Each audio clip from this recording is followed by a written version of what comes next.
The grace and peace of our Lord Jesus Christ to all. In this video, we will answer the frequently asked question of Muslims. Show me where Christ said, "I am God, so worship me."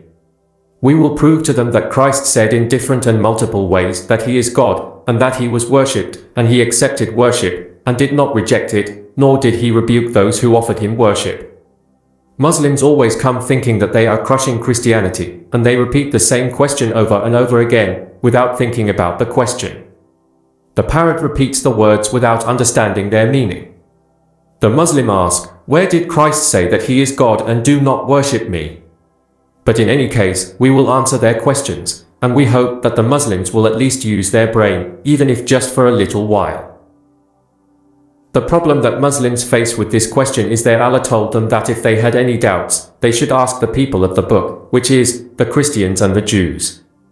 Then, when we Christians answer them, they respond that the Bible is distorted, so how can God command Muslims to search for answers to their questions from corrupted books?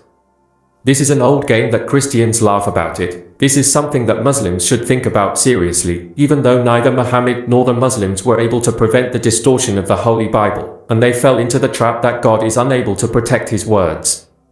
Muslims need to feel shame about it. However, we Christians have no problem answering the questions asked about our faith, and responding to skeptics.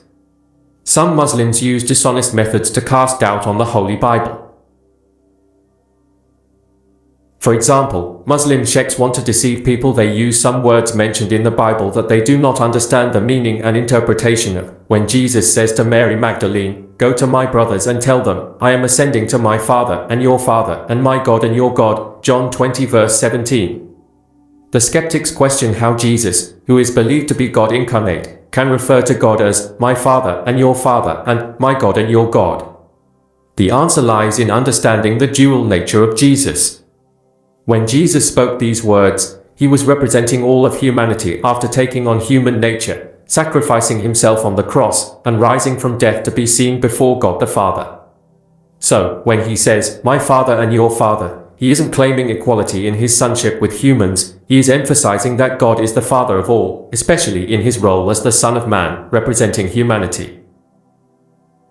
Similarly, when Jesus refers to "my God and your God," he acknowledges that the Father is his God in his human capacity, and he is our God because we are God's creation, made in his image. This distinction helps us understand the intended meaning of the verse. In essence, while those who doubt Christ's divinity focus on verses highlighting his humanity, it's important to also consider the verses that affirm his divinity. Understanding that Jesus took on human form, including suffering, and calling God his God, doesn't diminish his divinity. He is both fully divine and fully human. For instance, when the text mentions that Jesus emptied himself and took on the form of a servant, it emphasizes his humanity. But other verses in the Bible, such as, "the Word was God," John 1 verse 1, and "the true God and eternal life," 1 John 5 verse 20, affirm his divinity. Jesus' statements reflect his dual nature as fully God and fully human, and understanding this duality helps us comprehend the significance of his words in John 20 verse 17 without undermining his divinity. Should we close our minds to these words and focus on others, in response to the desire of the skeptics? Christ is the one incarnate God who carries both the divine and human natures. Therefore, we find the gospel attributing to him everything that pertains to divinity and all that pertains to humanity. The gospel makes clear that he is the eternal God, equal to the Father, and present in every place and time, etc. It also makes clear that he was hungry and thirsty. He labored, slept, cried, suffered, etc., and we see the Lord Christ declaring himself the only Son of God. He said to the man born blind after his recovery, "Do you believe in the Son of God? He who speaks to you is he," John 9 verses 35 and 37. Also, he did not neglect the human aspect.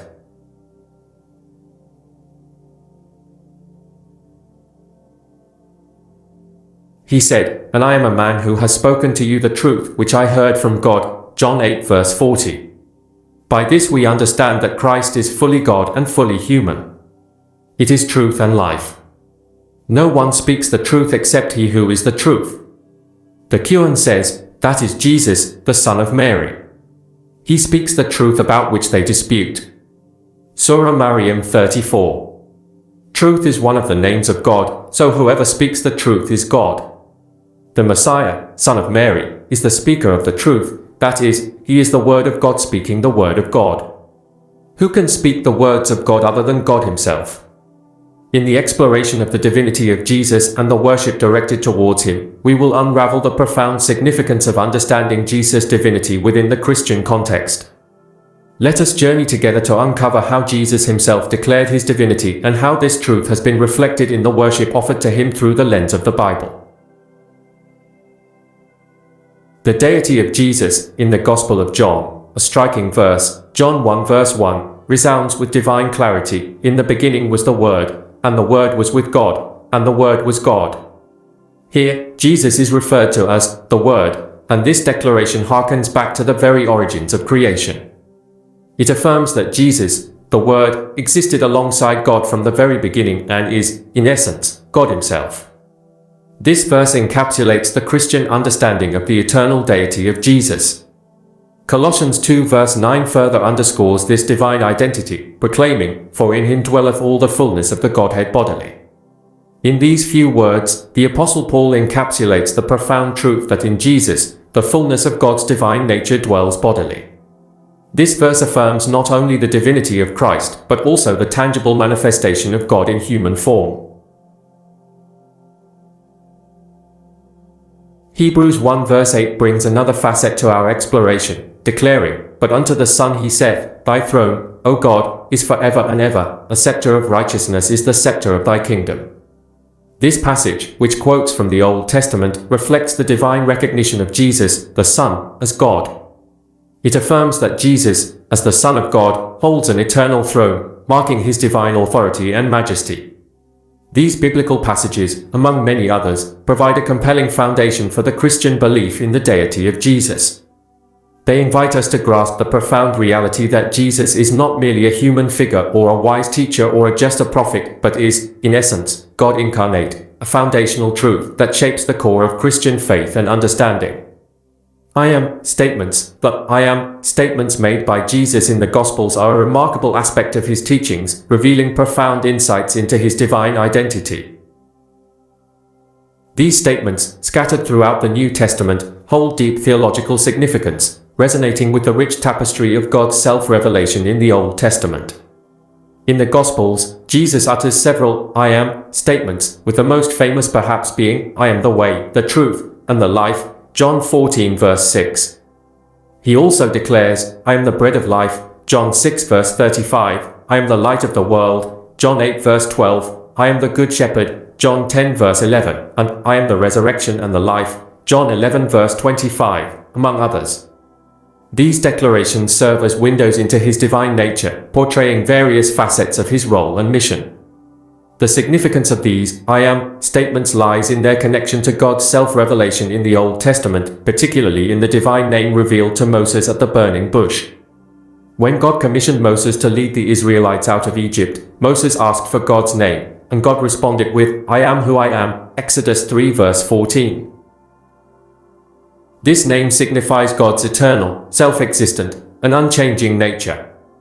Jesus' use of "I am" in these statements echoes this divine name and is, in essence, a claim to be one with the God of the Old Testament. By using these "I am" statements, Jesus not only asserts his divinity but also draws a direct connection between himself and the God of Israel. He identifies himself as the source of eternal life, the guiding light, the ultimate truth, and the good shepherd who cares for his people. In doing so, he invites us to recognize him as the fulfillment of God's promises and the embodiment of God's presence among humanity. These statements, therefore, serve as a bridge between the Old and New Testaments, anchoring Jesus' divinity firmly within the context of God's self-revelation throughout history. Christ said to the Jews, "Before Abraham was, I am." And being is the name of God. That is, existing from eternity to eternity. He also said, "Come to me, all you who are weary and burdened, and I will give you rest." Who can give rest to all weary human beings other than God the Creator? He invites them all to come to him. Was Christ an ordinary prophet and a servant of God, as the Quran said, and did the previous prophets work as Jesus Christ did? The Lord also said, so that all may honor the Son as they honor the Father. He who does not honor the Son does not honor the Father who sent him. Jesus Christ said, do not let your hearts be troubled. You believe in God, so believe in me. Christ equated himself with God without sharing because he and God are one. Jesus Christ said, I and the Father are one. Whoever has seen me has seen the Father. Claims of equality with God, the profound claims of equality made by Jesus with God the Father are a central theme in the Gospels, revealing a dimension of his divinity that is both awe-inspiring and deeply significant. Two pivotal passages, John 10 verse 30 and John 5 verse 18, provide a lens through which we can understand how Jesus asserted his equality with the Father. In John 10 verse 30, Jesus declares, I and the Father are one. These 7 words hold profound theological weight. Jesus is not merely stating a harmonious relationship with God, he is asserting a unity of essence and purpose with the Father. By saying, I and the Father are one, Jesus asserts his oneness with God in a manner that transcends mere human collaboration or agreement. It signifies a profound and mysterious unity that points to his divine nature. John 5 verse 18 offers another significant insight into Jesus' claims of equality. In this passage, the religious leaders sought to kill Jesus because, as the text states, therefore the Jews sought the more to kill him, because he not only had broken the Sabbath, but said also that God was his Father, making himself equal with God. Jesus' claim to God as his Father was understood by those around him as a bold assertion of divinity. It was not merely a recognition of a special relationship, but a declaration of inherent equality with the Almighty. These passages, among others, unveil Jesus' divine identity and his assertion of equality with God the Father. They invite us to contemplate the profound implications of this claim that Jesus, as the Son of God, shares the very essence and nature of the Father. This claim reverberates throughout the New Testament, underpinning the Christian understanding of the triune God, where Father, Son, and Holy Spirit exist in perfect unity and equality. It challenges us to see Jesus not as a mere human figure but as the very embodiment of God, and it underscores the uniqueness of Christian faith in recognizing Jesus as God incarnate. Worship of Jesus. The worship of Jesus during his earthly ministry is a testament to his divine nature and the recognition of his unique role in God's redemptive plan. In the Gospels, we encounter striking instances where individuals, drawn by his profound presence, offered him worship. One notable example of Jesus receiving worship is found in the account of the Magi, the wise men from the east, who traveled to Bethlehem guided by a star. In Matthew 2 verse 11, we read, And when they were come into the house, they saw the young child with Mary his mother, and fell down, and worshipped him. And when they had opened their treasures, they presented unto him gifts, gold, and frankincense, and myrrh. Here, the Magi, upon finding the infant Jesus, offered him gifts and fell prostrate before him. Their worship of the young child signifies their recognition of his significance and divine nature, echoing the prophetic anticipation of the Messiah. Additionally, throughout Jesus' ministry, his disciples demonstrated acts of worship.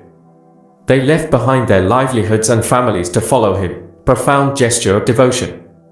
In moments of crisis, such as during the storm on the Sea of Galilee, Matthew 14 verse 33, or his miraculous walking on water, Matthew 14 verses 22 to 33, his disciples acknowledged his divine authority, exclaiming, Truly you are the Son of God.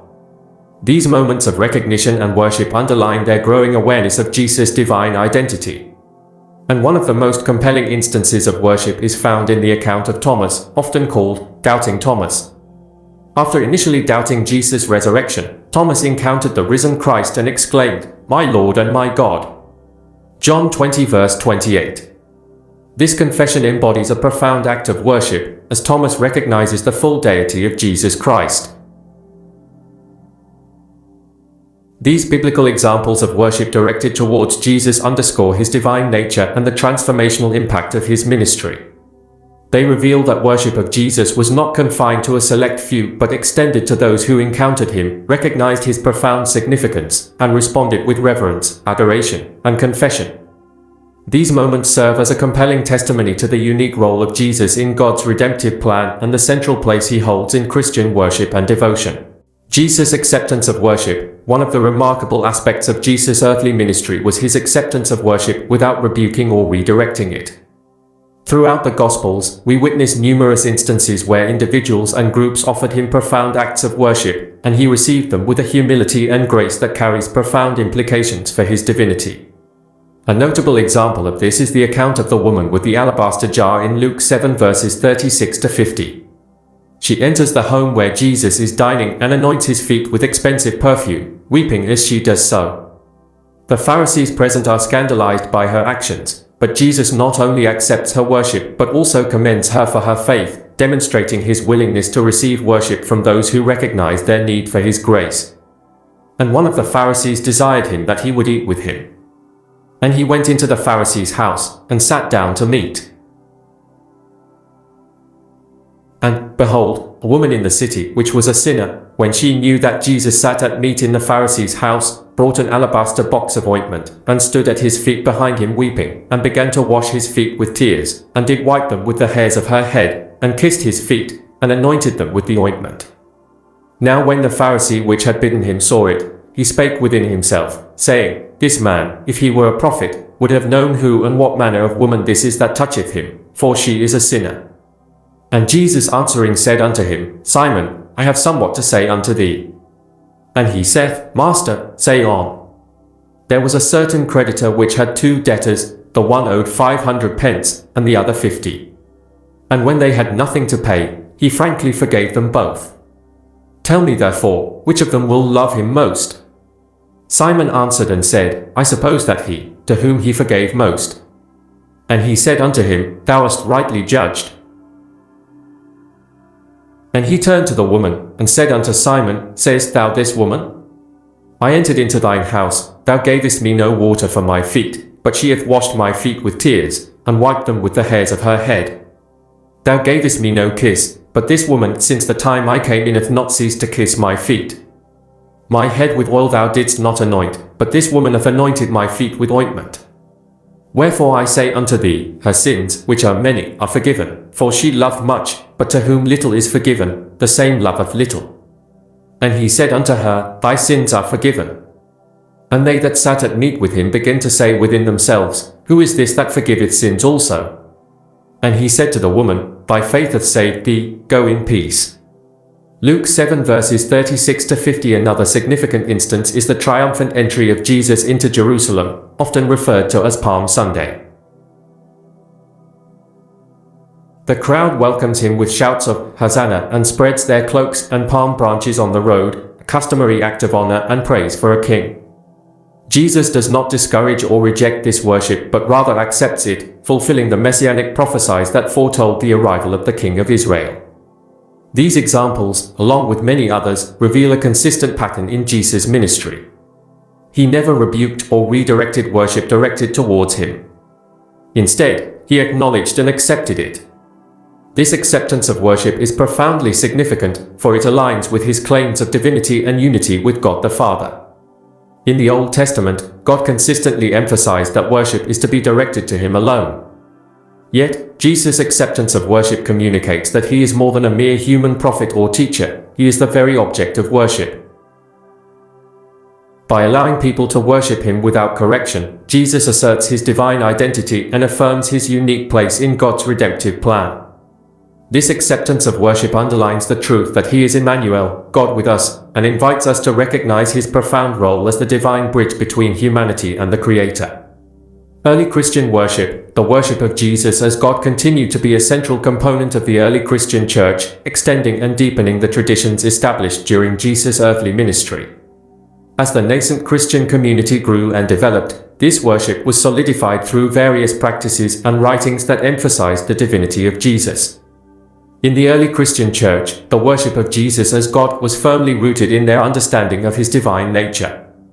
This recognition was intricately interwoven with their devotion to the Holy Trinity, where Father, Son, and Holy Spirit were acknowledged as co-equal and co-eternal. The early Christians regarded Jesus not as a mere human teacher or prophet, but as the second person of the Trinity. This theological understanding was reflected in their liturgical practices. Early Christian gatherings often included the celebration of the Eucharist, the central act of worship where the body and blood of Christ were believed to be truly present. This practice affirmed their belief in the real presence of Christ and highlighted the significance of his sacrifice for the salvation of humanity.